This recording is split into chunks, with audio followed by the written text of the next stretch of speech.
Mirëmbrëma dhe mirë se erdhët në emisionin Aromë Shkodra. Jemi në puntatat e fundit të transmetimit të këtij cikli, pasi ashtu siç është kthyer tradit në TV1 Channel, me mbylljen e këtij cikli ne do të vijojmë në emisione që janë dedikuar turizmit, jo vetëm shqiptar, por edhe më gjerë, por do kemi mundësi të flasim edhe për këtë. Megjithatë, si qershia mbi tort, ne kemi zgjedhur që të paktën në këto pjesë të fundit të transmetimeve tona të zgjedhim miq, shumë të zgjedhur miq që i kemi pasur bashkëpunëtor prej shumë vitesh, ku kemi ndar eksperienca dhe përvoja në punëra të përbashkëta, në realizime dhe spektakle të mëdha. Dhe me siguri teksa keni sjellë në mendje cilat janë spektaklet më të fundit që janë realizuar në Shkodër, kuptohet që dasma në Betet Shkodrane ka qenë ajo që tërhoqi vëmendjen e gjithë opinionit të gjerë publik, një risi që vinte për herë të parë, jo vetëm në Shkodër, por dhe në të gjithë Shqipërinë, që tërhoqi vëmendjen jo vetëm të mediave kombëtare, por edhe jashtë kufive zyrtar të Republikës së Shqipërisë.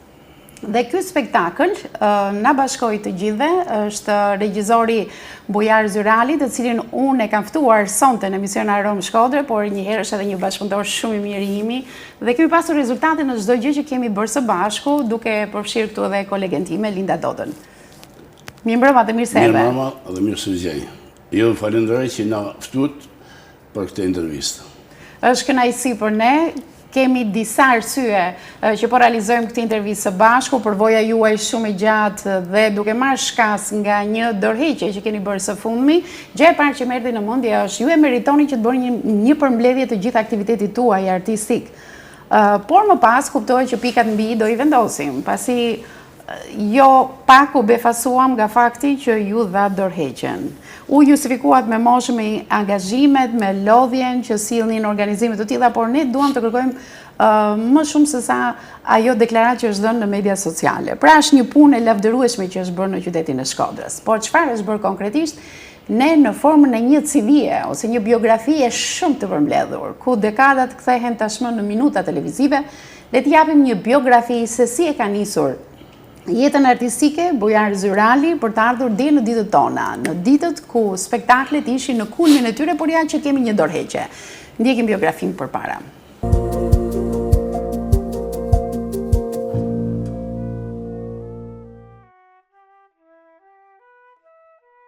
Bujar Zyrali u lind në Shkodër më 1 mars 1950. Fillimisht kreu shkollën e mesme ushtarake Skënderbej. Mbas mbarimit me rezultate të larta të kësaj shkolle, kreu studimet në Akademinë Ushtarake Skënderbej, në degën e tankeve, ku dhe aty u dalluar për studimi serioz, që dha frutet në fund të ndjekjes së kësaj dege. Pasi mori titullin oficer, filloi karrierën e tij në brigadën e parë të tankeve, më pas në Shkodër si shef kulture e propagandës në brigadën e tankeve, dhe më vonë nisur nga aftësitë e larta që shfaqi në punën e tij, ju besuan shumë detyra e funksionit të ndryshme në divizionin e Shkodrës, duke shëmbëllyer vetitë e virtytet e larta të një ushtaraku të aftë. Bujar Zyrali u bë i njohur në Shkodër, por dhe më gjerë duke e zgjuar bejten shkodrane nga gjumi i thellë dhe duke i dhënë një tjetër konceptim asaj. E ktheu në një gjini të suksesshme duke i dhënë ngjyrat e spektaklit. Lëvrimi i Betës në Shkodër është një dhuntie e përhapur në mjaft shkodran, të cilët her pas here në tavolina me miq e kanë pjesë të arktimit të tyre.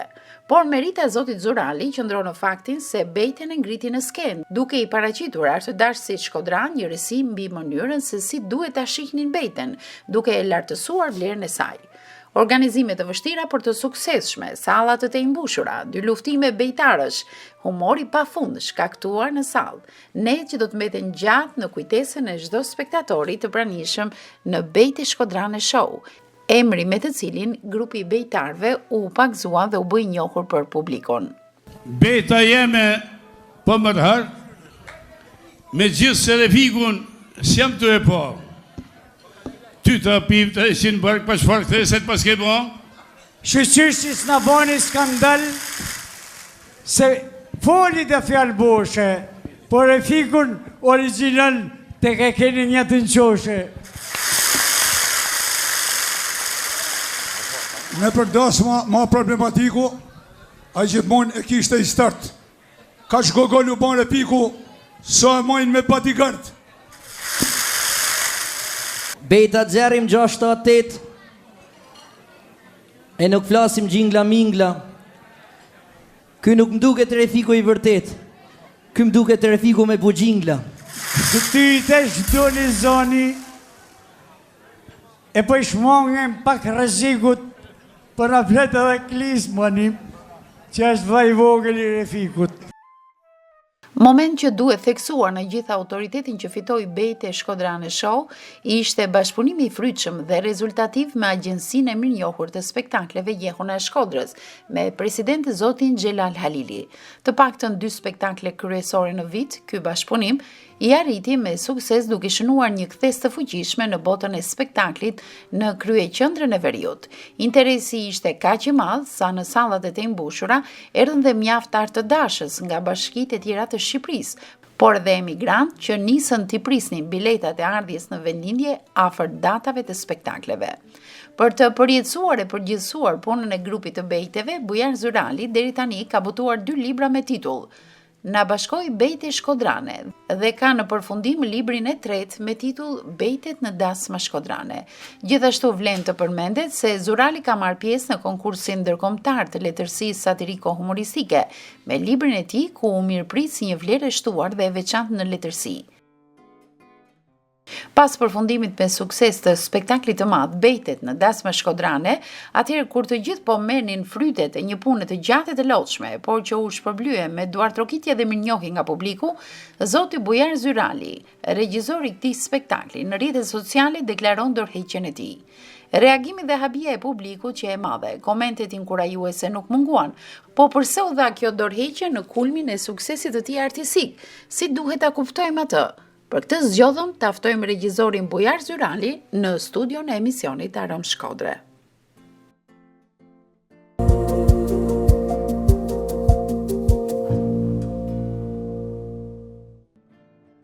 Ky pra ishte materiali që ne kishim përgatitur, besoj edhe do jeni befasuar, sepse Bujar fizionomia juaj është fiksuar të teleshikuesit e shumt apo ardhësit në Shkodër në vitet aktuale, por patër mundësi të dinin edhe se çfarë ka ndodhur me jetën tuaj në rinit e hershme. Bile ju pan edhe pa thinja. Si ndjeni tani që keni thinja? Tashi, unë dëshoj që pikës pari në këtë intervistë është disi e veçanë nga gjitha tjerët, se për herë parë jam studio vetëm, se bejta asë herë së marrë vetëm, por ishte motivi i atill që me imponën të jem vetëm, sepse duhet shpër lirëshim mendimet e mia. Pra e sa e lërën edhe studia dhe koha dhe gjitha.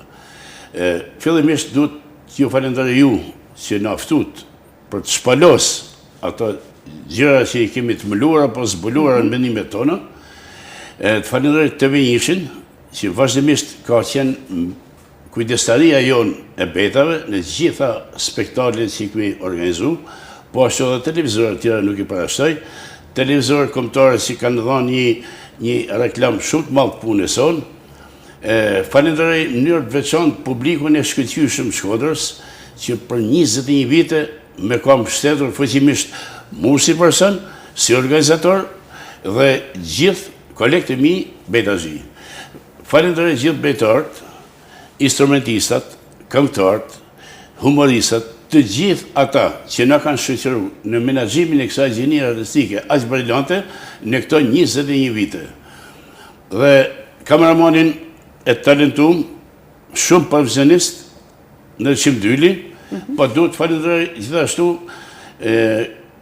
Xhelal Halilin, presidentin e Jehunës Shkodrës, i cili dha një mbështetje shumë të fuqishme, sidomos këto 5-6 vitet e fundit, dhe është njëri me cilësi të jashtëzakonshme. Po, krijuate një binom të dy së bashku, kudo së bashku, një jetë gjatësi mjaft e mirë e bashkëpunimit tuaj. Shkoja unë për shembull pedonale, se pavarësisht se unë them aty mosha, edhe pse jam me moshë më shumë, me fizikisht jam më i ri se sa ata që pretendojnë se unë jam i plakun. Edhe ku ke Xhelalin, shkote Xhelalin, ku ke Bujarin, pra i na bën si thatë ju binom.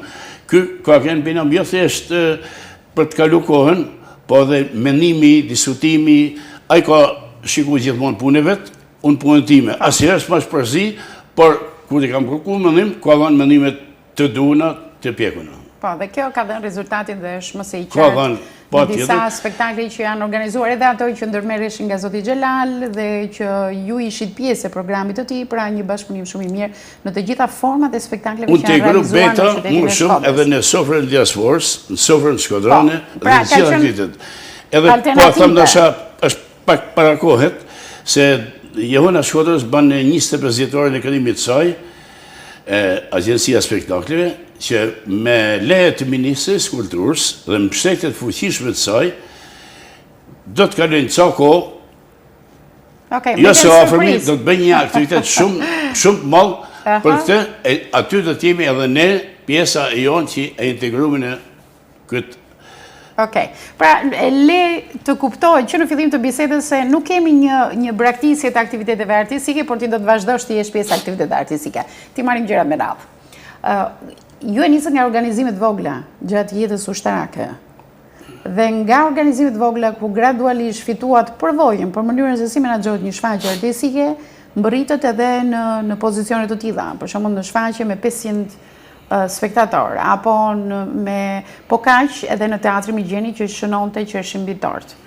Pra, në Teatri Migjeni ju arritët ta vendosin Bejtë e Shkodranë dhe kjo ka qenë ndoshta ose edhe nga ju mund të konsiderohet si kulmi i të gjithë aftësisë artistike.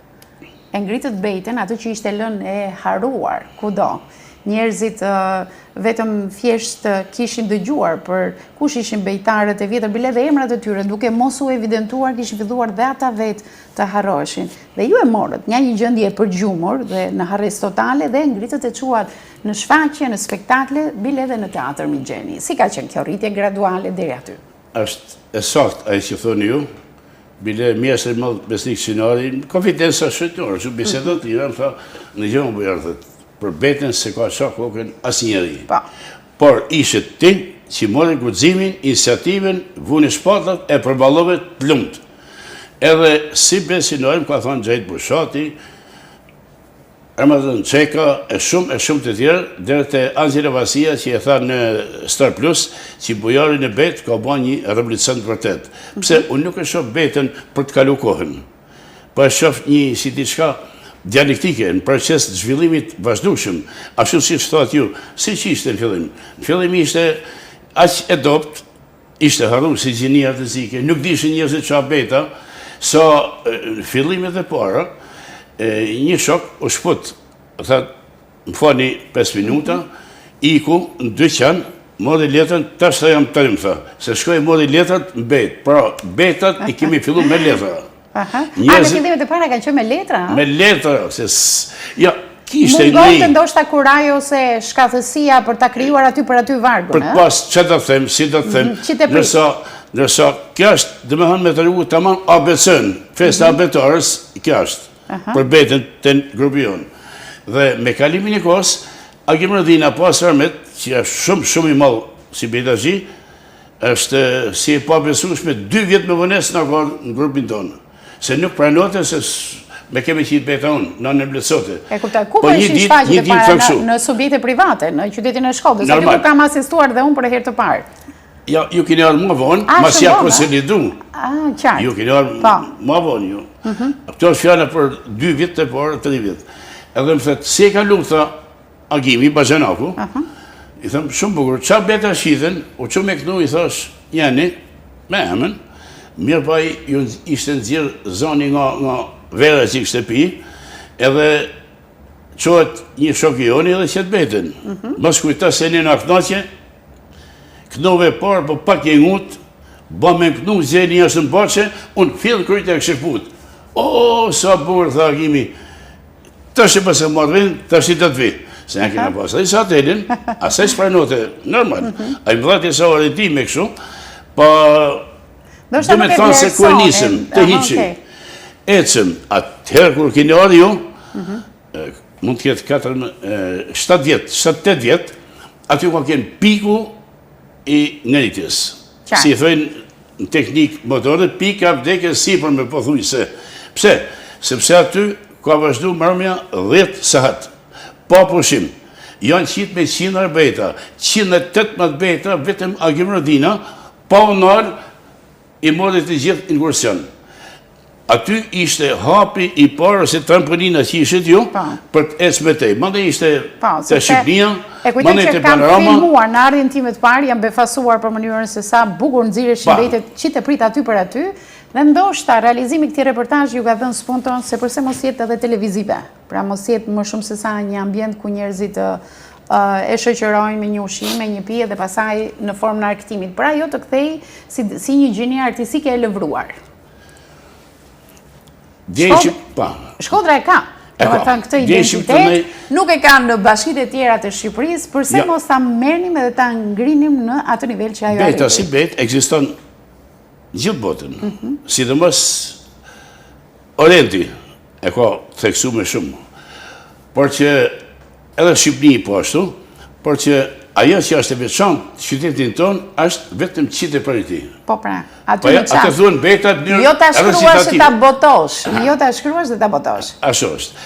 E cila ka lind në vitin 1805, në Vugaton, si janë çat pa ditur, se thëtë Sokrati, s'ka njës të mirë dhe qi, po ditur dhe pa ditur, atë pa diturit, më akuzoj mu, se unë jo si pas kam thonë që beta është në Vugaton. Ja, beta në Shkodër, po në vitin 1805, veziri i Shkodrës, Mustafa Pashbushatliu, me Tuk Vasis, Tërgjyshe dhe Gjosh Vasis, kërjon grupin e parë të betave, ta në Qive, u hodhen Napoleon të Ndoarit, një nimi e zakonshme, kër i ka saj sot, bajqodi, si ma i thëmë, në para 200 vjetë që janë hellë për mi dhonë artin e kulturën Shkodrës, sot i dërë dorë me dhonë diçka.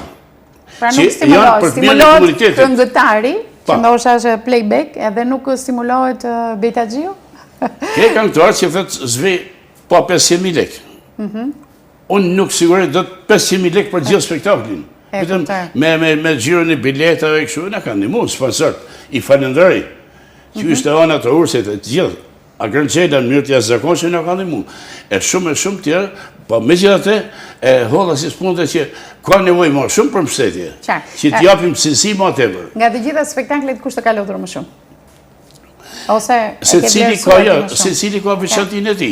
Shiko të shi, tu bisedu me shok, më thojnë, shok mu, Bojara, din thëtë se më të bukra kanë kërë spektaklin që ke bënë pare 20 vjeç.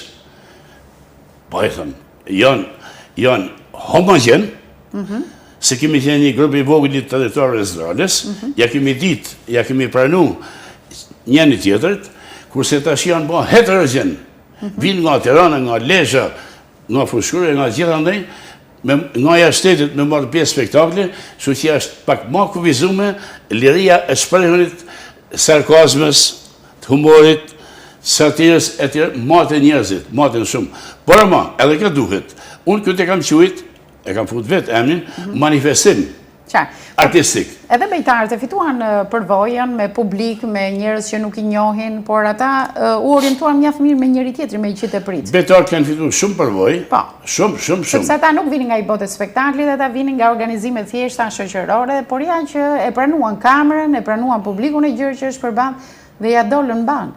Po, unë djejshë me Gzim Barbukshin, Xhenet Halin, të kolektot që i punim bashkë, Ilmi Kurtin, edhe më thëtë Gzim Barbuksha mu të lëmë Bojardo. Në 2018 ke fillu seftet të unë, dhe më hanë me 250 vetë. 2019 u ban spektakli shumë i bukur, 20 ishin edhe ma net, po me këtë i ke vu qërshin mi tortet, i ke vu vullin thët, tonë që ke ban dhe mësat, kja i ka mullu. Pse? Sepse njerëzit duhet i bësh për vete. Dhe me hanë, sala, skena duhet jenë një. Kjo është beta. Njerëzit se kanë marrë vesh, ju keni kanë moderatore, dini, njerëzit se kanë ditë qasht, a dasim, ju e thotë, nuk është dasim për se vërteti, është artistike. Prap njerëzit këtërëshin se atë qift, i vërtet, është dasim e vërtet. Po, më kanë këtër dhe mua, nëse ka qënë dasim e vërtet apo jo. Unë dua dhe këtu publikisht të falenderoj jashtëzakonisht për libretet që na i ke përgati. Është një lloj eksperiencë e gjatë që e kam krijuar si moderatore në aktivitete të ndryshme, po në pjesën më të madhe të tyre libreti ju lihet moderatoreve. Ne nuk e kemi pasur këtë merak apo këtë shqetësim, sepse libreti ka ardhur i kopsitur nga detaj parë te detaj më i fundit. Pra, nuk linte shtek për të gabuar, çdo gjë ishte mirë organizuar. Prandaj dua të komplimentoj në aspektin e organizimit të libretit, jo vetëm organizimit të njerëzve, por atë që ne merrnim në dorë. Faleminderit, në fakt, libreti a gjoja më vështirë, në mënyrë absolute më vështirë, absolute s'ka, po relative, se çdo gjë tjetër. Më ne është regjia, Se rizori është shpirti dhe zemra e skenës. Është vërtet. Pra duhet mi sjellë buzëqeshit gjithë sallës, gjithë pranishme. Dhe dikush habitet se shkojnë 6 muaj për me bëjt libret. Pse? Shkon se skulptorit të skalit i qik sot, i qik nesër, me kryuat busin që kërkon. Pra nej, unë i kam dhënë në rëndësit jashtëzakonshme libretit, bazave, se do të jetë me ide, jo talava, pa ide, se thënë, falë dhe sekundë, thënë disa të mojnë betën gjallë, për nuk mojnë betën gjallë vesh me musallat. E kuptoj. Se edhe ne mushim stadiumin, për që ose humë neshin Vllaznia, vlerë ka aja. Nuk të vinë. Që për ne ka vlerë të jashtëzakonshme cilësia, për mojtja. E por edhe dyta fundit këtë aspekt, çdo spektakël ka eksperiencet e veta, eksperiencet e reja, të cilat duhet të kultivohen edhe me tej në spektaklin që vinë, dhe unë e shoh më mirë se kushdo nga fillimi deri në fund çfarë ecurit ka pas. Ecuria është ajo që i tha Gzim Parusha dje. Është qerësia mitort. Është e vërtet. Emri ju ka mbetur si regjisor, po faktikisht i ke bërë edhe shumë angazhime të tjera. Për shembull libretin që përmendëm në rolin e skenaristit. Kontaktet me njerëzit. Bile, ajo që më ka habitur është se 6 faqes i ulur tek bejtarët, ku i je përfshirë edhe tek bejtet që të prit. Ka qenë një presion shumë i madh, orientimi me moderatore, teknika dhe çdo gjë. Pra, e kam parasysh, duke qenë se jam dëshmitare këtyre organizimeve dhe spektakleve, duke qenë vetë aktore, pjesë e organizimit të tyre. Presioni shumë të madh, ngarkesën shumë të madhe, emocionale, punën e të tjera si këta. Jo të bëj avokatin se përse dhe dorëheqen, po vërtet këto ishin arsyet që ti në fund deklarove para pak kohësh. Pra me njëherë sa po ne mbyllim një spektakël, kur të gjithë po shijonim rezultatin e spektaklit, ti dole me një status ku na befasove dhe thej që jap dorëheqjen. Si duhet ta kuptojmë të dorëheqja? E kuptoj pyetjen, edhe interesimin tuaj, edhe ndoshta kjo e motivon këtë bisedë që po bëjmë. Unë jam shpreh aty arsyn objektive. Moshe, në dhe kam thonë, që jam tërheqje si drejtues i grupit dhe si organizator i spektaklit drejt e shitja biletave. Kjo është arsye objektive. Po unë, jo se kam sheh, po s'ke ku jam sheh, se Shkodra shef, se shef Facebook-un, shef faqe, e din se është një faktor tjetër më dominues, më determinues. Arsyeja subjektive që kërkojnë njerëzit modin meritat e pamëritume. Kërkojnë, unë i kam mjellë bërë që të 20 jetë, janë bërë mollat krejt, a i bërë arkën të shbi mush janë mollat e mija. Jo mos, janë tujat, janë tonat. Pa aj iniciatori kësaj isha unë, Baqevani pari kësaj punë. Unë asjerë se la punën vetë. Dhe duke qenë se ekziston kjo, a di si thosh, Rozeta, se po flasim shumë, si ti e pjesë e jona, je moderatorë jona. Unë thosh, pse ma se përbëj, thosh? Edhe ti lajherë, por asnjëherë beta nuk lihet. Deri sot ti jesh shkodran, ti jesh me jetë e me shnet, do ta vazhdosh. Tja lajherë shohim, ma do menja që kjo është një eksperiment, një provë ta shohim, me gjithatë, nësa s'kam gjithë të zilën e duhen, sepse shumë më kanë lavdëru shumë. Jam shumë me njës. Mëram, e Noeli Vogel, Noeli Vogel, gati sancionte, mëram aty, se ke lanë, do heqë se profesor, se bujarë janë në kënej, i kam thënë përëndet mitha, unë nuk shkoj ma. Po kështu ka thënë Tonini, po kështu ka thënë Balkamina, po kështu ka thënë Sidis Bahia, në këtë klim, atmosferë, presioni mërshëm, mund banë që mosa braktisim njërë absolute. Okej, do flasim se në qëfar forme do qëndrosh. Pra, pozicion do e lëmë për në fund, për do ditur se në qëfar pozicion do tjetë bujarit e këbejta Shkodrane. Jemi dëshmitar të gjithë në qytet, në rrjetet sociale sidomos, aty është bërë lufta më e madhe. Pas çdo spektakli ne kemi pas një furi sulme, sidomos ndaj figurës tënde. Je sulmuar jashtëzakonisht mbrapa, ku të është bërë biografia, të është thënë pozicioni si ushtarak, çfarë ka bërë filani e të tjera. Pra, të ana profesionale janë munduar gjithmonë të ulin pak. Unë bëja qabilin e kam pas ushtar. Më thënë, këto janë komente dhe gjëra të lexuar tashmë nga gjithë teleshikuesit, po për hir të së vërtetë, sepse po qëndroj në pritje për të ditur edhe arsyen i ke përballu me heshtje faktikisht. Bërësaminin e Po kam... pse je sulmuar? Më jep një arsye, se pse je sulmuar? Bërësaminin kam pas ushtarë, neri kombit. Po. Pra që nuk është tur ti është ushtar, ja rrjedhë të jetës. Pse mërzitesh?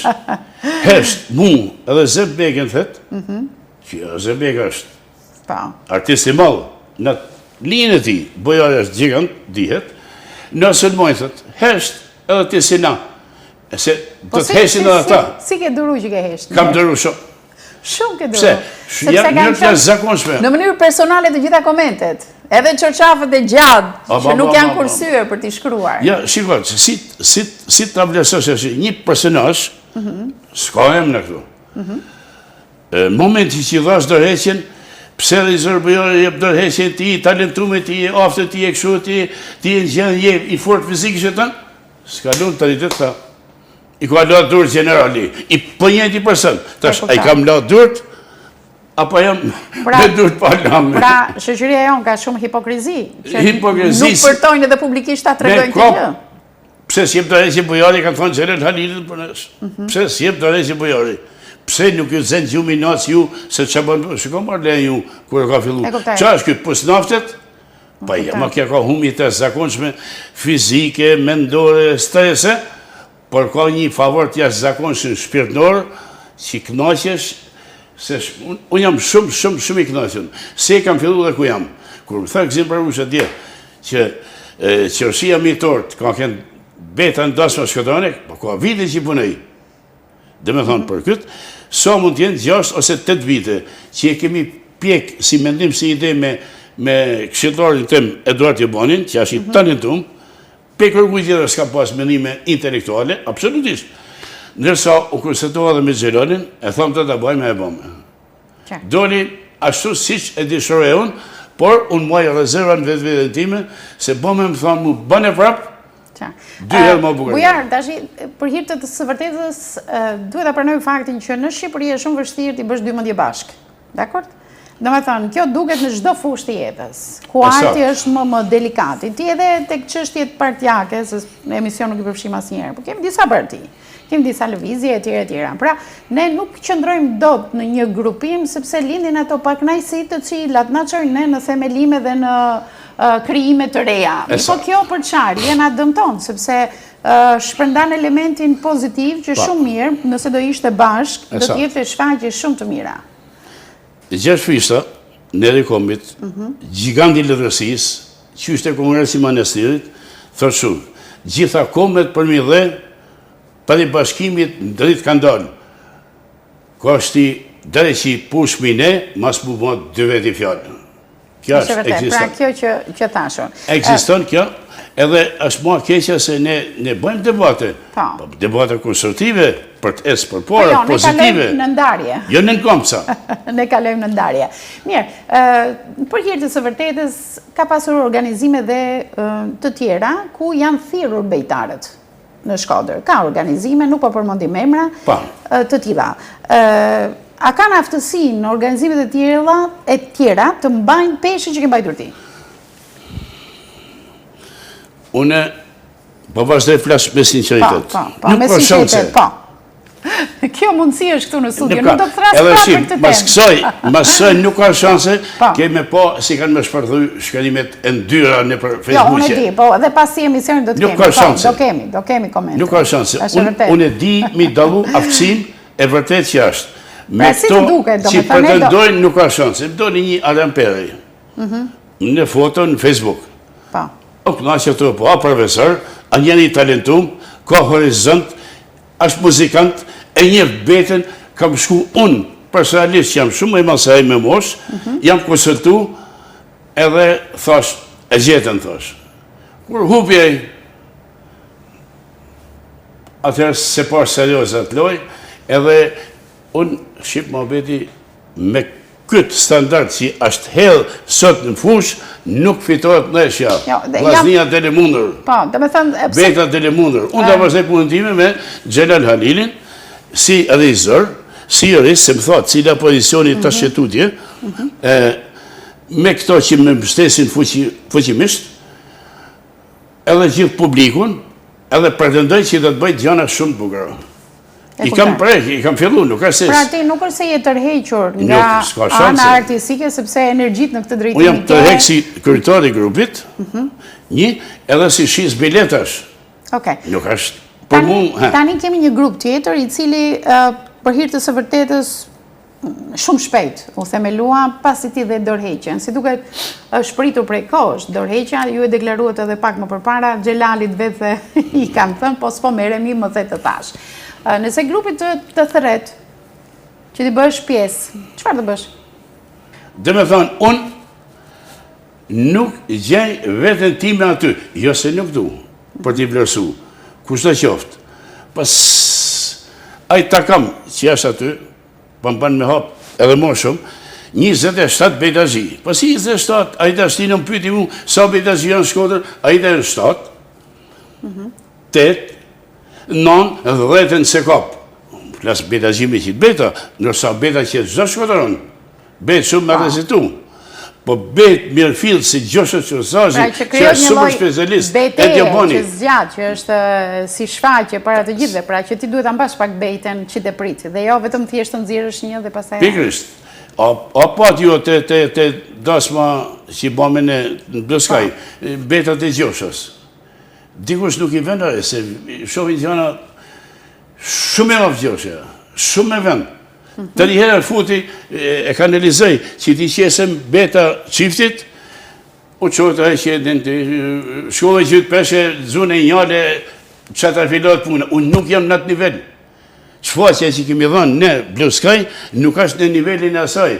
Unë du nivelin që du të me kenë, nivel maksimumin asaj që du të kemi. Unë i di për ndëdimin të mija dhe brenda vitit dhe tjetë një hata, një shfaqje pa pame. Do flasim dhe për këtë gjë. Ne kemi një tradit që është krijuar, pra nga hiqi u rikthye. Kemi një rinjallë, se bejta e Shkodrane ka qenë prej shekushte ne.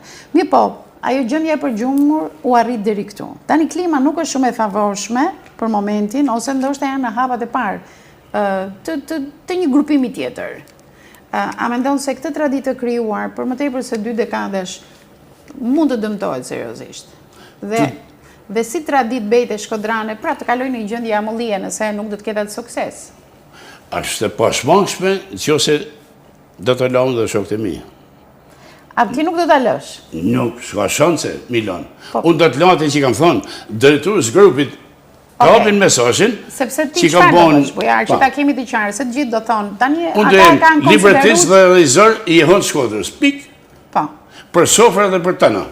E kam atafsi. Kam po 2 libra, kam edhe librin e tërë që do tjetë perla. Po kush do tjetë drejtuesi atyre? Apo do tjetë Xhelali i cili do të merret me... Xhelali? Producenti? Aja me licencë, aja nuk punon në dzes, pra nga ana jote kuna bandë, se s'paku atë gjunë. I cili do të rësë bejtarët, por duke u konsultuar me ty. Pa, pas ma qanë. Pa tjetër. Xhelali s'manazion, pa konsultu me mu, ashtu se edhe unë nuk baja zënë, pa konsultu me të. Jemi një binom aq i fuqishëm, e pak thonë, Zamira Kupi i betë të Garën dhe Evropë, këtu, i betë që tash bëjarë Xhelal me këtë organizim dhe një marrë në kuptimin figurativ. E kuptoj. Nuk do keni në lesas, do keni... Mu më thëjnë s'ke kundërshtar, dhe kja është e lezeshme. Bëjarë të tashi s'ke kundërshtar ma. Jo, ke gabim. Tash kam një kundërshtar më të fuqishëm. Pse ma ke tha? Unë kam vetë-vetën. Sepse kërkoj gjithnjë ta bëj notën 7, 7 e gjys, ta bëj 8, ta bëj 10, 10 me yll në Blue Sky. E muni ekipi i gjithë se s'tishin, o do si ma qashtë. Kjo ishte bukuria, kjo ishte aftësia, kjo ishte nivelli artistik. Na zbulot diçka, në sekret një organizim që da kemi së shpejti. Tjetë kjo përvjetori 25 vite që ka ansambli Agjencia Spektakleve Agjencia Spektakleve Shkodrës, që do jetë këngëtar nga gjithë Shqipëria. Cili muj parashikohet? E këto 2 gjana fakt Xhelali mësi konsumon, dhe muj 1, edhe vendin se ku 2. Por do këtë nga gjitha trevat të Shqipërisë, nga brenda dhe jashtë vendit. Se dhe Xhelali me aftësitë e tij Ministria e Kulturës do jetë në qendër të kësaj. Kësaj radhe pas ka dhe mbështetjen e Ministrisë Aty së Kulturës. Aty dhe edhe betat. Beta si I dënë realizori, jo beta në pekështeja. Bejtarë me cilët ke bashkëpunuar, si me ndonë, po nëse I tërheq grupi tjetër, do vinë sërish të ti, do I pranosh? Ma kanë bojë këpytje para 5 vjeç. Unë I kam dhënë përgjigje në Facebook. Po, si këtë. Dyrët e Betë Shkodroni janë të hapura se nuk ka çepliku imi. Ashtë I qytetit tonë. Bile jeni thëtë, pse lodha shumë verë? Këtë muhabet para shumë viteve. Cili është ai pari që shpiku Betën në Shkodër? Po. Jo Mollavi Sendërbraçi, jo e tjerë. Ti, që të mos gabosh, thuj, Betën e parë në Shkodër e bani Shkodroni. Pik. Si shte gjithë leka, është në ADN në Shkodroni. Po, është në hamenësime, për shumë nëse krijoj një tavolinë ku grupet ulen bashkë, harë pushim, më thoi za. Do kishte? Mund të kishte diçka të tillë? Apo për momentin do t'i lësh të shohësh se si do veprojnë? Të duket shpejt, mos të bëhen veprime shpejt. Ai histori thot shumë. Çdo gjë është relative. Asgjë s'është absolute. Vetëm kjo që them unë se çdo gjë është relative, vetëm kjo është absolute. Okej, sepse kjo intervistë do të kujtohet. Mbetet edhe në rrjetet sociale, prandaj mbajmë. I kam dyrë të hapuna. Po jo me mua kryetare, se kam vënë ta hesin një herë. Sa do u kthy? Prap e pretendon me fituar zgjedhjet. Normal, është drejtë çdo qytetari. Pra ti nuk do të kthehesh asnjëherë. Të dhënjësh, unë nuk do të kthehem më në pozicionin e kryetarit. Jo. Me që edhe punë më janë shtu shumë të penës, se kërkohet adin edhe sekret tjetër. Po, doja ta thoja, po më lër mua që ta them, bëhet fjalë për librin e tretë që po bën. Apo jo? Ti ke realizuar 2 deri tani dhe kjo është një vlerë e pamohueshme e jotja. Pra nuk është puna vetëm thjesht ne e kultivojmë, krijojmë spektakle, por problemi është që këto gjurmë që lihen, ku do rrinë? Do qëndrojmë më së miri në një libër. Dhe ti ke bërë historikun e Betës Shkodrane, ke realizuar 2 vëllime deri tani, ndërkohë që unë e di të paktën kam dëgjuar që je në punime sipër të librit të tretë që po realizon. Është e vërtetë? Po. Kjo njerëzit kujtojnë se shkalloj me bën librin. Jo, është shumë e vështirë. Në fakt si norm duhen me bën librin 4 vjet. Atë që se njeh, atë që e njeh 2 vjet. Atë që është Mërn Lojës, si me ka një lojtar I vllaznis, me folë për vllaznin, a I bën për I vjetë. Unë hytë të këj vllaznis. Po, I brenda Lojës, e bëj për I vjetë. Dhe më nuk kam mendon 8 orë me kënë gati, para ma. Për shumë, më një episod vogël. Kura martu, Arius Betyqi, nga ana financiare, s'ka mujt me bërë dasëm. Arius Betyqi është këngëtar I madh, ka vdek, normal. Edhe Gjosha Vasia, mblodhi grupin e tij, tha, ku është Alushi, ka I si martohet. Po pse s'na ka ftu? Ja, po s'ka mundësi. Si s'ka mundësi? Mbledhni tonë ka 250 lekë, mbledhni veglat muzikore, ka shku tak der, ja kanë bërë dasmën shoqënore. Tash një ky segment, I ky element, s'mund të themi, I ky episod, ky mumhan tani 4 javë. Me zbërthy, Gjosha Qërsazit I kam bënë detyrë, ma njek këtë çështje, e disa tjerëve, kam lënë takim me atë Burçetin, që është dhënë I Betyqit, pra me bënë 3 faqe libër, më duhen 4-5 javë. Po, kur duam të shkëlqyeshëm, por me bënë që duhet. Me dhënë gjëra të bukura, me dhënë gjëra. Është vërtet. Bujar, minutat televizive janë të pamëshirshme. Unë do doja shumë gjatë ta kishim këtë bisedë, por e tillë është transmetimi televiziv. Një mesazh të fundit për të gjithë teleshikuesit që janë duke ndjekur. Miq edhe armiq. Një mesazh të fundit. Ta zëvendësojmë atë me fjalën kundërshtar. Kundërshtar, po bukur. Është më ëmbël. Okej, më ëmbël. Se nesër se kemë kundërshtar. Po. Një mesazh, se t'u japim. Nga studioja, emisionit Aerodrom Shkodra. I mesazh do t'japim shumë. Më ka pëlqyer jashtëzakonisht, më ka ardhur për shtat, më mirë me thonë, komentet që më janë bën favorin tim për dorëheqjen time. Pse I jep ti I fuqishëm ti etj. Qyshte Zeynep Bedivra, doktoreshe shkenca etj. Edhe gjithashtu në opinion që flitet lart e poshtë, përse I kam një mbështetje habitesh me lexu mesazhet që më vijnë. Habitesh me lexu. Leni telefonatat. Kështu që unë them kështu, të dominojnë ana pozitive e çështjes. I bëj thirrje të gjithëve ta vlerësojnë realisht, jo nga pikpamja shoqërore.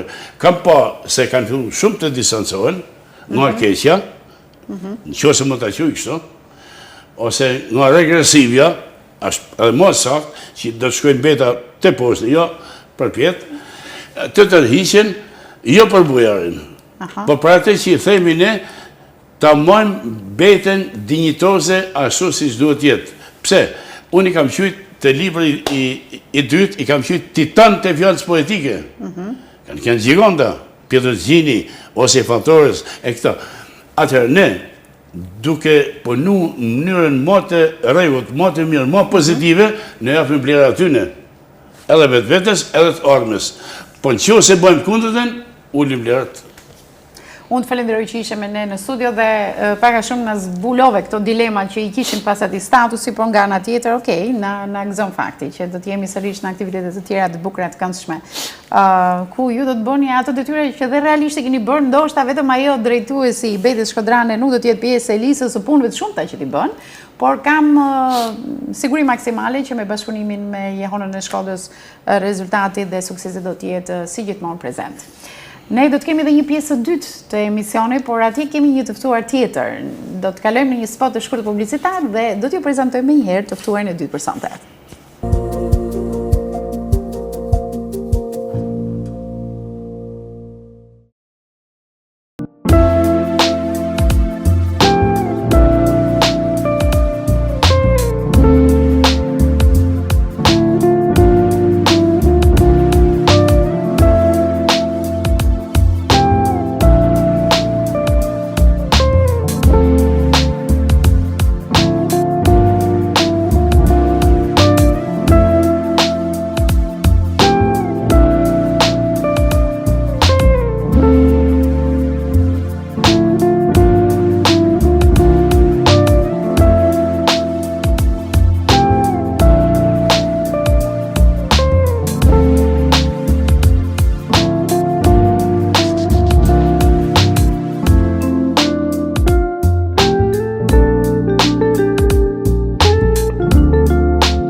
TV1 Channel, aty ku e vërteta merr zë.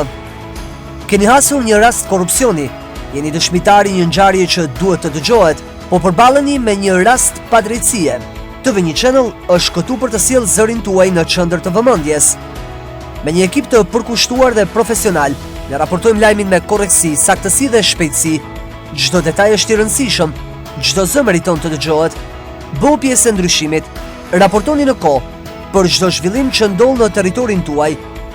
Kontaktoni me TV1 Channel përmes numrit të celularit 069 700 70 21. TV1 Channel, zëri së vërtetës, forca e qytetarit.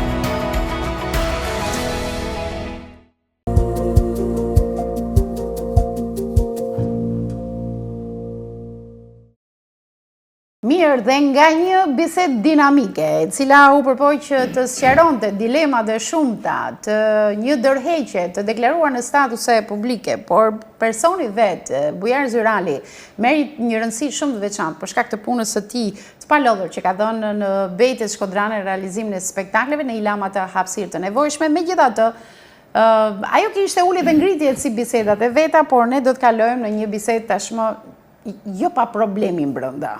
Ka një problem, bile tamam do të quaj problemi quhet labirint në tru, që do thot, keni qenë ndonjëherë në jetën tuaj në ndonjë labirint dhe ja keni dalë me sukses të shkoni deri në fund të tij. Nuk është kaq e thjeshtë, nuk është kaq argëtuese, si ato labirintet që janë nganjëherë në këto parqe të mëdha dhe pastaj kthehen në argëtim. Kemi të bëjmë me moshën e adoleshencës. Dhe pak a shumë në familjet tona të gjithë kemi një adoleshent që situata me të na duket ndonjëherë e vështirë për tu menaxhuar. Por para se të prezantoj të ftuarin në studio, do doja që fillimisht le të ndjekim një kronik televizive. dedikuar promovimit të këtij libri që unë mbaj në dorë, Labirint në tru, dhe që do ju sugjeroja të gjithë teleshikuesve që janë duke na ndjekur për ta lezuar patjetër.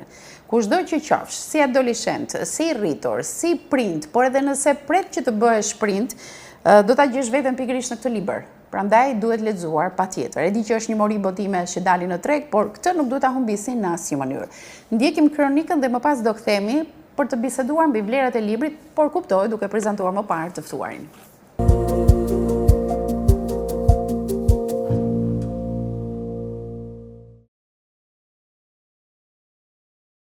I titulluar Labirint në tru, libri promovuar para ditën e së hënës në bibliotekën Marin Barleti në Shkodër është vlerësuar nga bashkautori si një botim mjaft i domosdoshëm për adoleshentët, prindërit dhe mësuesit, por edhe për të tjerët, deri te politikanët. Nxitje për botimin e këtij libri është bërë filmi i kohëve të fundit Adoleshenca, i cili ka tërhequr një audiencë mjaft të gjerë në nivel botror. Filmi Adoleshenca që u klikua nga gjithë bota, dhe unë mendoj që ne duhet të prodhojmë adoleshencën tonë, librat tona, historitë tona, dhe të jemi të gatshëm të japim prodhimet tona kinematografike nga librat tanë, nga autorët tanë, nga shkrimtarët tanë, në mënyrë tillë që të motivojmë dhe të rinjt, të motivojmë dhe mësuesit, por të motivojmë dhe profesorët që japin mësim në universitet në mënyrë të tillë që her pas here këta profesorë të sjellin diçka për këta të rinj. Pra, duke prodhuar një libër, ti ke ardhur në ndihmë prindërve. Duke prodhuar një libër, ke ardhur përveç prindërve dhe mësuesve. Atëherë ky trekëndsh, nxënësi, adoleshent, mësuesi dhe prindi, të tre së bashku përbëjnë trekëndshin e shpëtimit të adoleshentëve nga thetrat e drogës, të duhanit, të veseve të shoqërisë dhe shumë problematikave të tjera që ndodhen në Shqipëri. E themi me forcë dhe nënvizojmë që ky realitet përkon pikërisht me emancipimin dhe me zhvillimin e këtij brezi të ri, dhe ky brez i ri nuk mund të zhvillohet i vetëm, por përkundazi në bashkëpunim me familjet e tyre, me të gjithë arsimtarët dhe pa diskutim me shoqërinë mbarë. Sot fëmijët janë lind midis telefonit dhe celularit dhe TikTokut që sot përshkatron edhe shoqëri sociale edhe shumë breza të tjerë. Dhe kjo është një libër që tregon këtë fabul edhe për të treguar përmbajtjen, që kam dhënë edhe për të ilustruar çdo ironi, çdo simbolik edhe diçka për të ngacmuar edhe për adoleshentët që duhet të kenë korrigjim për të ardhmen e tyre. Një audiencë e veçantë ishte e pranishme në promovimin e këtij libri si sa i përket përbërjes moshore ashtu edhe profesioneve. Kjo për faktin se tema mbi adoleshentët nuk i përket vetëm shkollës dhe prindërve, por një rrethi shumë më të gjerë shoqëror. Për këtë arsye edhe interesimi ishte i natyrshëm. Kjo u theksua edhe nga të pranishmit që morën fjalën gjatë aktivitetit.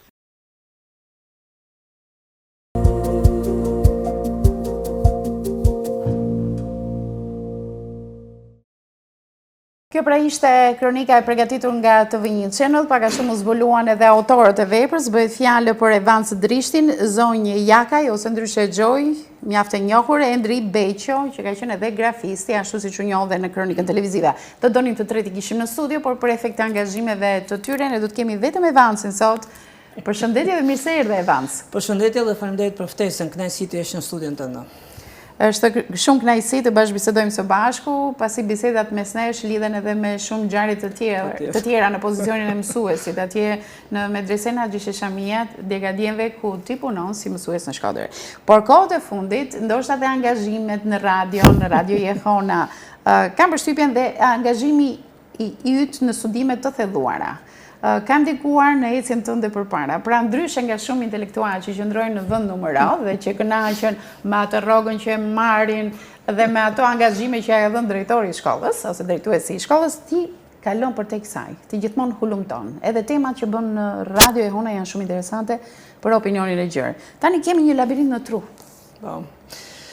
Që është vërteta, Labirint në tru, në fokus ka adoleshentin dhe adoleshencën si fenomen. Por duke qenë se është adoleshenca si fenomen, pa diskutim nuk i përket thjesht adoleshencës, le ta themi, të këtyre kohëve ose të kësaj periudhe për cilën flasim, është një adoleshencë e shtrirë në kohë të ndryshme, kuptohet në pjesën sidomos dërmuese të demokracisë. Në fakt, shkrimet të cilat janë aty janë shkrime që sjellin situata konkrete të qarta të përditshmërisë që kalojnë adoleshentët. Mirëpo, në realitetin tonë, në qoftë se do të bëjmë një krahasim me dekadat e mëparshme kur ne moshat tona ishim adoleshent, e dina shumë mirë që adoleshenca është perceptuar vetëm në moshën e gjimnazit. Ka vite në atë kohë që ka kënë 4 vjetë gjimnazi, vite në vitin e parë dhe u qujte me të vërtet adoleshencë. Por, studimet edhe realitetet e sotme kanë të regu që në fakt për fat të keq, duhet të pranojmë këtë gjë, që adoleshenca ka zbrit shumë në mosh, duke fillu fatkeqësisht ka fillu bënë jo vetëm 9 vjeçare, por edhe për te 9 vjeçares. Që do të thotë situatat dhe rrethanat të cilat kalojnë adoleshentët në realitetin e sotëm janë shumë të larmishme dhe na pikërisht kena synu që mos të sjellim anë teorike, por të sjellim vetëm kryesit dhe veçantit që kanë adoleshentët në rrethana të ndryshme, në situata të ndryshme të gërshetumuna në raportet që ato kanë me familjarët e tyre, me mësuesat e tyre apo me jetën e përditshme që ato kanë. Po, shiko Evans, ne jemi shoqëria shqiptare një shoqëri që din të trajtojmë adoleshentin? Apo ne jemi shoqëri ndëshkuese, ku prindi për të qenë i rreb, sidomos në periudhën e adoleshencës, kthehet në një mini xhandar në shtëpi? Po, është vërtet, ajo fatkeqësisht është e dyta, nuk është e para. Është e dyta sepse jena të vetëdijshëm për fat të keq që na hala vazhdojmë të arrujmë patriarkalizmin në familjen shqiptare, që vendimi kuptohet qëndron pozicioni i pathyeshëm i prinit, në pjesën më të madhe dëmuese të baballarëve, po e shoh të nanave, dhe fatkeqësisht ne kena krijuar le ta themi atë raportin e ngushtë të hekurt, që shiko s'ke të drejtë për me folti, ke kujdes të fije sepse e dina na këtë punë, në populloshën e jetë, pa e kena në këtë gjatë. Mos autoriteti babaj, po dhe nënat kanë filluar. Po tjetër, sidomos të dekatet e fundit e kena të seksume dhe këtë gjë, ose qa din ti. E ke parasysh kjo fatkeqësisht domethënë. Mirë, po kjo çfarë ka bë? Kjo bën që ai adoleshent, sidomos ato që janë në mosha më të vogla, distancohen, ftohen në raportet me familjet, pra me prindët e tyre, do të thonë pret me fje se mami dhe babi nuk pa më japin mu këtë të drejtë ose nuk pa bashkëpunojnë me mu, edhe mbyllen në vetminë e tyre. Duke u mbyllur në vetminë e tyre, edhe me daljen e teknologjisë, ka filluar justifikimi. Na myti telefonin, jo s'ka lidhje na myti telefonin. Unë i bëj një thirrje, i kam thënë edhe në shkrimet tona konkrete, ju lutem, prindër duhet të çohen prej gjumit. E themi troqë dhe haptasi, që të kuptojnë që janë prindër, që nuk ka pjesa vetëm me siguru veshmbathjen apo ushqimin e përditshëm. Që është një detyrim pa diskutim. Kjo çështja është të kuptosh ndjesitë dhe përjetimet e atij fëmijës. Në çfarë lloj moshe qoftë ai fëmijë. Po. Prindër shqiptar për efekt rritjes së mirëqenies bëjnë 1 punë, 2 punë, 3 dhe nuk gjen kohën dhe ngaherë krijohet ajo ka të hajë, ka të vishet. Interesimi ose kasaveti themi në popull. Ose barra e përgjegjësisë kalon te nëna e cila gradualisht e humb autoritetin sepse fillon të përgdhelit, lajkat që fëmia adoleshent rritet ashtu siç e thatë ju, shkon mosha më herët e adoleshencës fillon. Fatkeqësisht. Kjo shoqëri prapë këmbgul. Ka shpresa se mund të ndryshojnë në këtë drejtim? Jo, pa diskutim që ka shpresa që ndryshojnë dhe duhet të ndryshojnë, por ideja është thjesht që ne nuk duhet të jemi njerëz të cilët të jemi të kufizuar dhe të mbyllur në një guask. Po përkundazi duhet të dalim përtek kësaj guaske. Që do të thotë? Pa diskutim ka impenjime dhe angazhime prindërit sot ne jemi plotësisht të vetëdijshëm nga 2 punësime, 3 punësime, por edhe pse nuk je fizikisht i pranishëm aty, duhet patjetër komunikimi, sepse fundit mjetet teknologjike sot janë të përhapur në gjithkund, dhe duhet matjetër për komunikimi, ndjeshmëria, ta kuptojë ai fëmijë që me të vërtetë babi dhe mami interesohet për të, është pranë shpirtnisht, është pranë me mendje aty domethënë. Çfarë do lloj udhëtimi, çfarë do lloj kohë që të jetë për te familjes. Por jena bashk. Ne duhet ta kuptojmë këtë gjë që jena bashk. Është ky fenomen. Po. Vjen një mysafir në shtëpi? Po. Dhe konsiderohet kush ka ardhur është pjesë e familjes. Adoleshenti nuk del nga dhoma, ngujohet në dhomë dhe është humbur kjo lidhja me brezat. Po, s'ka fej adoleshenti aty. Gjaja e krejtë të thjesht, Kozeta, po e themi këtu. Sa përqind e prindërve, familjarëve, i angazhojnë fëmijët e tyre në gjërat më të vogla brenda familjes. Hajde ti marrin nanat, respektin maksimal. Evansi janë shumë dembel. Po jo, më fal. Është vërtet apo jo? Janë dembel apo jo? Ore, janë demet dakord, po ky dembelizëm ne nuk do ta mbyllim tash këtë hesap që të themi që janë dembel dhe mbylli puna. Jo, do ta kapërcejmë këtë gjë. Atje, a ka mundësi ta marrim këtë adoleshent i fije? A ka mundësi të bashkohen me kryimin e punëve të thjeshta? Për shembull, gjë më thjesht, eja të kuptojnë, nanat janë duke bë gatimet. Ose leni përgjegjësi fëmijës në punët e familjes. Se ne ju japim gati gjërat. Po pikërisht, po mos jep gati. Ai s'përpiqet për asgjë, sepse i vjen gati. Patjetër, leni përgjegjësi dhe do t'i thush, këtë detyrë kemë bërë sot. Qoftë e vogël më, një rregullim i rrobave, një rregullim i ambientit të dhomës së vet, një rregullim ku ta diuni një pastrim i shtëpisë, domethënë, lënë gjëra që janë të specifika ama për fëmin. Ose, për shembull, ta marrim këtu, tash në qoftë se fëmia nuk do të jetë pjesë e familjes, ai fëmijë si do të integrohet në jetën përtej familjes. Lëni gjanat t'i bëjmë bashkërisht. Evansi, korat edhe kanë ndryshuar, domethënë dhe kam përshtypjen që edhe nuk jemi përgatitur për ndryshime. Për shembull, në një bisedë me kolegen time gazetare, e kishte vajzën diku te 10 vjeçe. Dhe vajza nuk hapi më me nënën, pra nëse ai kishte bërë këtë që në moshën 9 vjeçare, 10 vjeçare nuk e bënte më. Sepse shoqët e klasa, ishte shkollë private bile, e kërcënonin që në qoftë se ti je bebe, se ja thua gjërat tona, ja thua nënës tënde, sepse nëna shkonte dhe përpiqej përmes mësueses ta gjente një lloj zgjidhje për problemin. Por biseda të tilla që prindet tu po t'i hoqën nga puna ku shkojnë, se mami mi ka dhe 100.000 euro në bankë. Domethënë janë këto biseda, për shembull, unë u shokova, Evans, nuk e prita nga fëmijë të moshës 10 vjeçe që të përcaktojnë anën ekonomike të familjes së tyre, të mburren me anën ekonomike të prindit të tyre, po kena fenomenin e bullizimit. Dhe të krijojnë ato mini qetat e vogla, pra vajza, jo djem, vajza, që mbas tyre të kishte edhe 4-5 vajza që nëse kësaj shkrepej për ndonjë gjë, ato do t'ia plotsonin. Pra krijojnë dhe mini qeta, mini mafia. Po në rrjetet sociale na kena shumë mirë nëpërmes se tashmë janë të njohura gjithsesi komunikimet në grupe në WhatsApp, për shembull, gjëra elementare. Ose futën në Instagram. Ku prindi nuk është prezentare. Absolutisht është prezent. Dhe çfarë ndodh? Gjitha gjanat të cilat janë nga më të voçkla, si e themi ne, deri ato më ekstremet, ato bisedojnë dhe trajtojnë aty. Mirë po, imponohen, vinë të imponueshme. Edhe çfarë ndodh? Krijojmë atë protagonizmin. Është një shok apo një shoqe që ka një fuqi më të madhe të veprojnë dhe të imponojnë te kjo pjesë këto.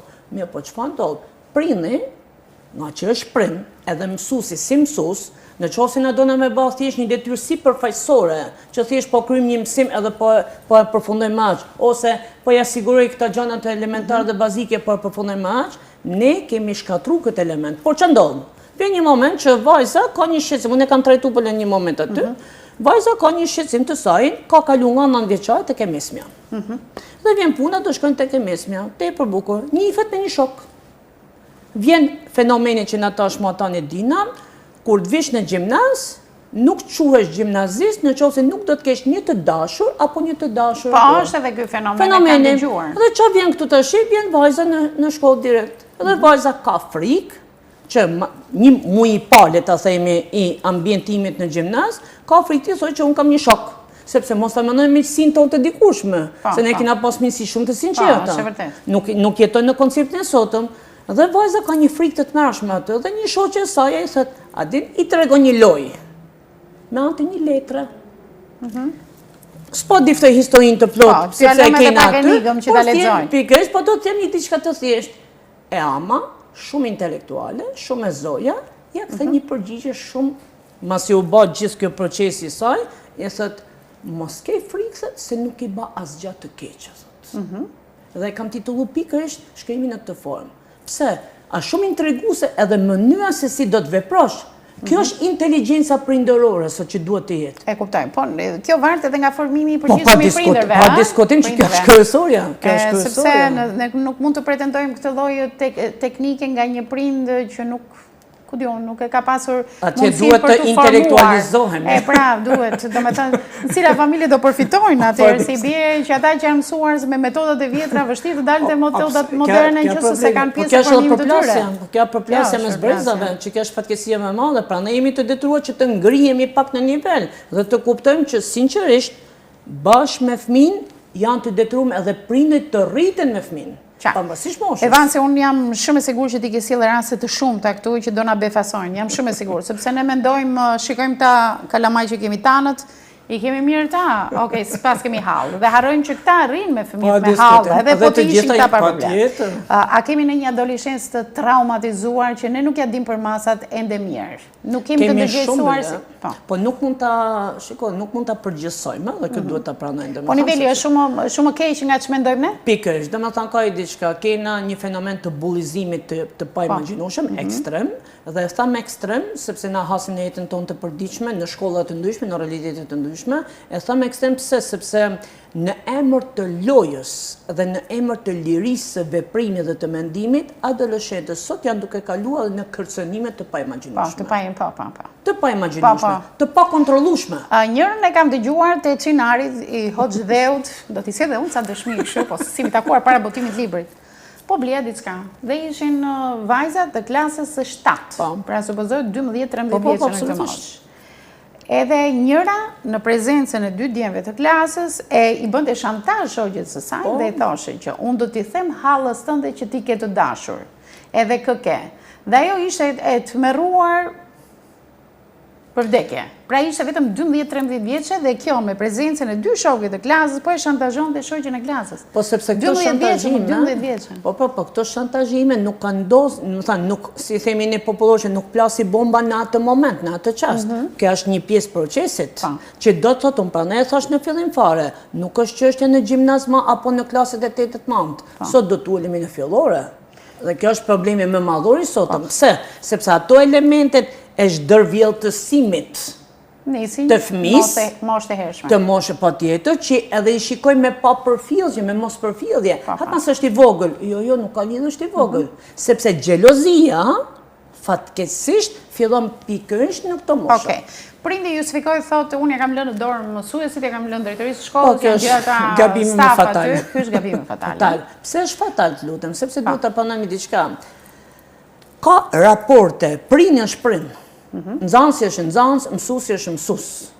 Nxënësi ka lënë një kohë X të caktuar, një paradreke me mësuesat e vet. Por prindit duhet të jenë të vetëdijshëm që mësuesit janë të ndryshueshëm. Temperamentet janë të ndryshëm, duke filluar nga fillore, duke vazhduar te gjimnazi. Por prindi është i pandryshueshëm në karakterin e vet dhe si prind, si pozicion. Atje në qoftë se prindi do të mendojnë që ja kanë lënë shkollën si përgjithësi, shkolla, pavarësisht është familje, pa diskutim për fëmin, por shkolla nuk është gjithçka për fëmin. Sidomos në realitetin e cilën na jetojmë, sepse duhet jemi të qartë, ne nuk kena kushte të paimagjinueshme në institucionet arsimore që ne t'ia plotësojmë ditën e mrekullueshme këtij brezi, domethënë, me lojna, me argëtime, me gatime, me ushqime.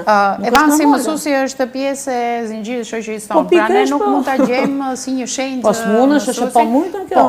Por, edhe pozicioni mësuesit duhet ketë ato kujdesit e veta, sepse kur një nën thotë që i jam ankuar për X vajzë, mi bie në qafë vajzës time, por mësuesja nuk ka bërë ndonjë veprim konkret, sepse nëna e asaj vajzës që ka buxhet, që ka para, kur ishte 7 marse i bëri një varse ari. Dhe tani nuk i flet dot vajzë, e ka bler në një farë mënyrë mësuesja. Po sepse kjo vjen nga ana tjetër, Kozeta, të pranojmë që kena një ftohje të komunikimit të prindit me pjesën e realitetit të shkollës.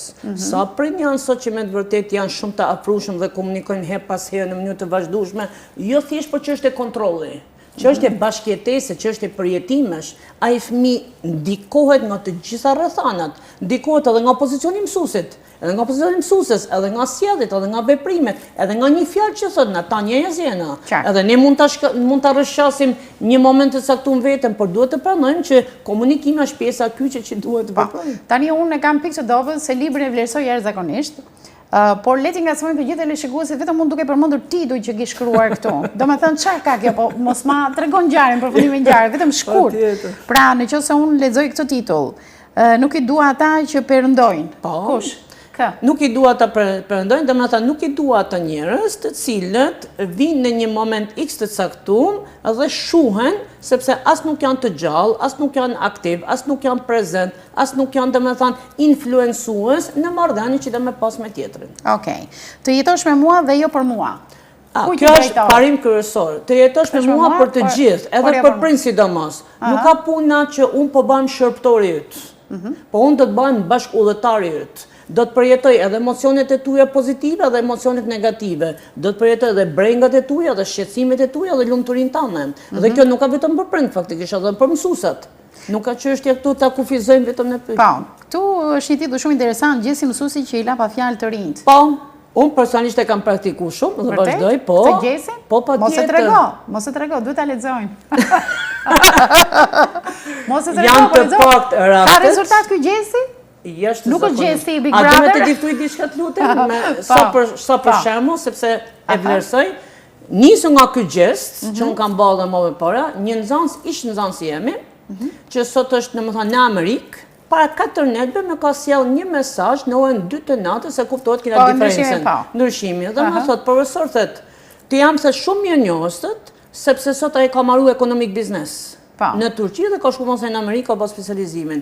Sotët kam arritur në një prej pikave të mia kulminante të jetës, është 27 vjeç, sepse është bërë ekspert i kontabilitetit në New York në një prej kompanive më fantastike. Dhe fëmia regjistron disa media, sa ndikim ka. Po prandaj ta thashë po jap këtë shemb domethënë, se kjo është interesante këto. Dhe kjo është produkti që ne duhet të japim faktikisht. Unë po lexoj këtu, nuk po të pyes për të gjitha, po lexoj titulli simbolika e një dhurate, festa e papërjetuar si shpirti miruar. Të kërkoj ndjesa, mund të ndalim vetëm pak sekondë te festa papërjetuar. Na kena ditë festash të ndryshme, jena në realitetin shqiptar, por fatkeqësisht nuk është festa për të ndaj fëmijë gjumë. Dhe në momentet e mesditës e gjithë ditën. A kena në mundësi që këto festa t'i kalojnë në përjetime në gjallëri? Kozeta ne kujtojmë shumë mirë, na kena festu dhe me thonë, kena shku në pikniqe me shkolla, kena shku në argëtime të ndryshme, pikërisht në ditën në organizimet të tilla festave, jo se kena kënë fjetë, por faktikisht një ata festa në nga kanë gjallëru shumë. Këtë kam sjellë një element dhe me thonë që është shumë dhe me thonë zë rëndësishëm. Po kjo shprehje, rije qetë se s'ke bërë asgjë të keqe, pa të të thosë, në shemë që të dhashtë më përë. Kam përshtypjen që është studiuar e gjithë sa të kalon ky libër? Temi, po të themi diçka të sinqert, në nëntor të vitit që kaloj dhe më thonë, përse Gjoj Jakaj ofroj këtë ide dhe këtë mendim, sepse na kena një qasje të ngjashme, edhe ajo merret, është një autore për herë të 6 vjen me libra, jo, ndërsa ka shkruar edhe 5 libra të tjerë, dhe është marrë shumë adoleshentë, dhe më thotë, e vanë se ta ka mundësi, se edhe ti shkruan për adoleshentët prej kohësh, dhe më thonë që na, me qenë se jena një kohë që me të vërtet flitet për adoleshentët, dhe mos ta lajmë vetëm për kronikat e zeza, të banë një punim që të kena një mbarësi dhe ti prezentojmë zanë të shoqërisë mbarë pikërisht këto situata. Kena punu për 5 muaj rresht në mënyrë intensive, por kjo 5 muajshim ka qenë e bazuar nga eksperjenca jonë e tanë këtyne viteve, dhe me thanë se nuk i përket një eksperiencë vetëm 5 muajshë. Por, që është janë, sepse shumë eksperiencët të cilat ne i kena përjetu, i kena pa dhe më përpara, i kena shënu kohë më përpara, i kena sjellë dhe i kena përsjellë pikërisht në këtë punim me vlerë. Okej, ka dhe momentet më të errta të jetës së adoleshentit? Pa diskutim që ka momentet. Kjo shoqërohet një ngjarje dhe më pas si të gjitha janë situata konkrete të qarta. Dhe që kena bërë ne këto, unë kam ofruar për shembull. Si janë marrë këto situata? Janë gjitha përjetime, të gjitha konkrete, të gjitha vëzhgime. Janë dëshmi, vëzhgime? Po tjetër. Të cilat janë regjistruar, po që mbeten anonime? Po tjetër, po edhe ka i diçka që duhet të pranojmë, unë e kam theksuar më para, nuk ka absolutisht emra konkret, absolutisht. Jo, absolutisht. Po janë situata reale. Nuk janë vetëm për Shkodrën që të pranojnë, domethënë, janë për qytete të ndryshme. Jo, mos e kjo një të adoleshencë është, nuk e imagjinoj sa të Korçës s'kan probleme tjera. Po shohim sidomos në zonat rurale se as mos t'i futen sepse. A përfshirë dhe kjo kategori? Po tjetër. Nuk është vetëm qyteti këto. Jo, ta pranojnë, domethënë na kena përmbar popullsinë shqiptare, sepse situatat dhe rrethana nuk i përkasin as vetëm Shkodrës, as vetëm Tiranës, janë të përfshirë në të gjitha aspektet, në gjitha drejtimet, dhe kjo na tregon mendësinë shqiptare. Pra na kena sjellë aty disa realitete, për shembull, kena sjellë përshkrime, kena sjellë rrëfime, kena sjellë argumentime të ndryshme, dhe mbi të gjitha e kena nda edhe me orientime praktike. Që do të thotë, gjithsecili ka mundësi që sipas moshës së vet të përfshihet edhe të bëjnë diçka, të marrë një zgjidhje. Po mundojmë të shkoj për te libër, ndoshta edhe e ka cekur, po s'ma merr mendja. Thuhet që një adoleshencë si të zgjatur shkon deri tek burrat, të cilët nuk riparohen gjatë gjithjetës së tyre. Fatkeqësisht. Nëse po nuk ka vetëm të burrat, jo, mos u shqetëso. Dhe të gratë. Ashtu? Edhe më keq, edhe më keq. Te burrat e kanë dëgjuar se shprehje. Jo, ti je bindur Kozeta. Edhe te gratë që kanë gra, po, ka. Domethënë ka shku për te, na flasim për 25 vjeç sot, po ne po flasim për femra, po. Po more ka që janë gra 60 vjeç dhe kanë përpjekjen për të sjellë si 20 vjeç që nuk e pranojnë dot ndryshimin e moshës, edhe në mendsi. Pikësh, a fola pak më parë për çështën e mendësisë shqiptare. Domethënë, ka arrit në një moment që kena një ego. Kena një ambicie, kena një krenari të tmerrshme dhe kena një xhelozi të paimagjinueshme, të cilat janë shenja që fundi gjithkush do të jetojë moshën e vet, unë pranoj këtë gjë, po janë shenja të një adoleshencë dhe të një ju kërkojnë ndjes, të një akoma papjekurie që sjell disa reagime dhe disa sjellje që janë lajm për të dëshiruar shumë. Është vërtet. Sepse kjo çështje e një mungese kulture. Ta pranojmë. Mungesë kulture, thua ti. Unë mendoj që po. Që e ka fajin familja për këtë, i vendosni familjes? Nuk ka vetëm familja. Apo ka të bëjë me si është karakteri që një biologjikisht e tillë? Na jena njerëz që ne jena qenë njerëzoj që jena dhe gjenetike, domethënë na trashëgojmë, tash ne nuk mund të humbasim trashëgimin ton kulturore, folkloristike, zakonore të jetës ton, të traditave tona në qytet apo në fshat, nuk ka rëndësi çfarë, domethënë. Edhe këto zakone dhe këto tradita ne i kena të kaluara, të mbartuna, vetëm mbiemri që mbartim është një tregues i rëndësishëm, po ne nuk mund të tjetë, unë kam shkruar shkrim atë për tjetërsim. Tash a ka gjë më fatale se sa të tjetërsohesh në emër të një xhelozie? Është fatalitet. Ti nuk mund të transformohesh. Zbukuroje sa të dush, transformoje sa të dush, në qenien tonë e je që je. Dhe si një alarm shumë i madh, nëse këto probleme të një adoleshenti mbeten te adoleshenti, po nuk ja merr vesh asnjëri, ai vuan pafundësisht derisa arrin moshën madhore.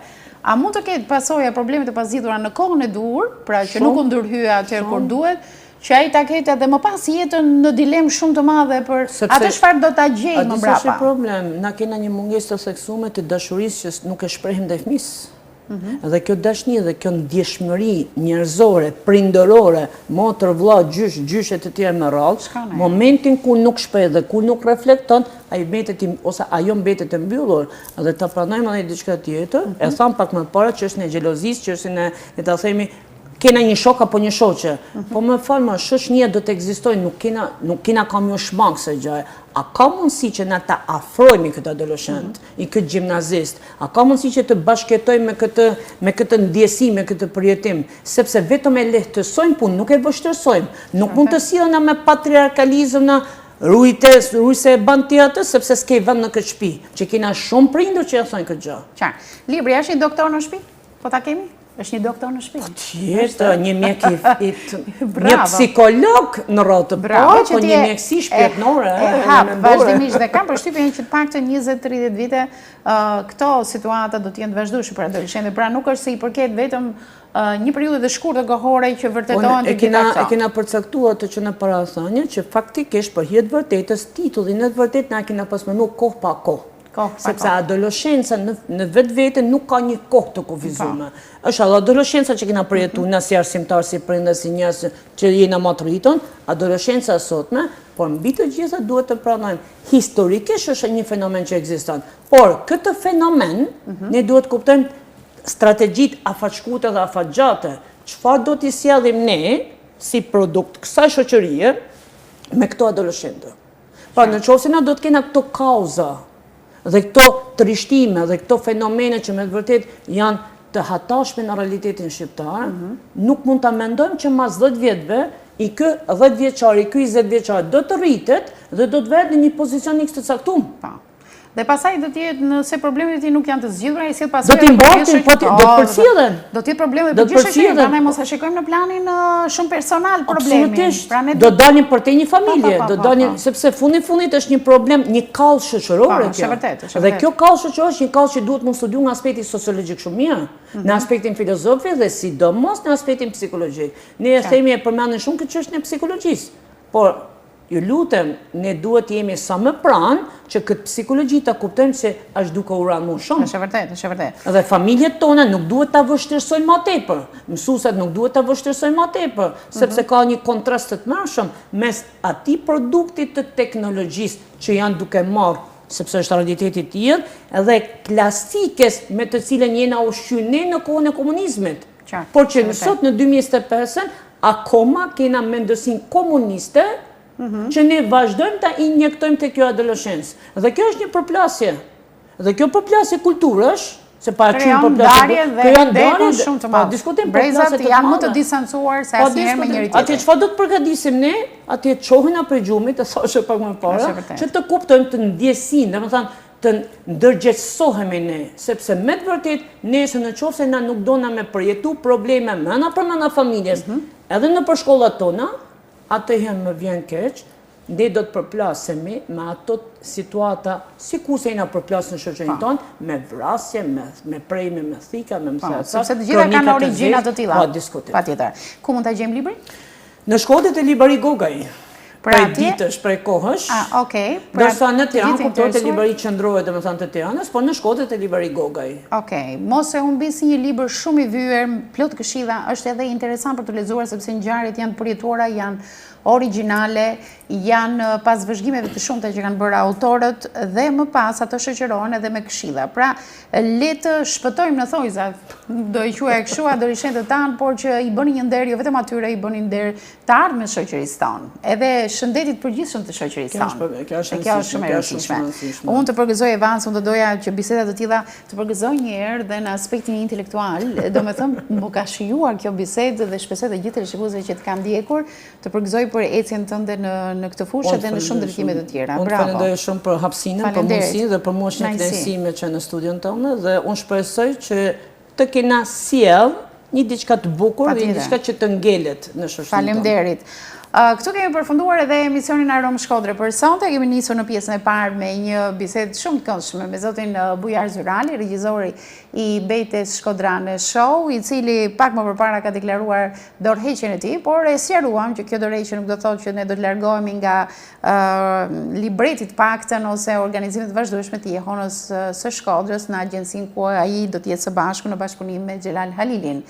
Akoma më interesante u bë biseda në pjesën e dytë të saj, ku të ftuar kishim Evans Drishtin, njëri nga autorët e veprës Labirint në tru. Munduam të cekim problemet që ka adoleshenca sot. Kuptohet minutat televizive nuk na japin edhe aq shumë hapësirë, por ju hapësirën e keni vetëm dorë, mjafton të shkoni te Librari Gogaj, ta porositni Labirint në tru.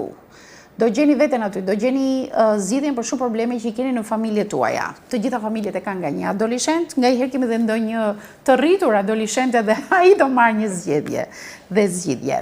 Mirë, ritransmetimin në emision do të keni mundësi ta ndiqni ditën e shtunë në orën 15:30. Ndërkohë ju lë në shoqërinë e programeve të këtij televizioni. Natën e mirë.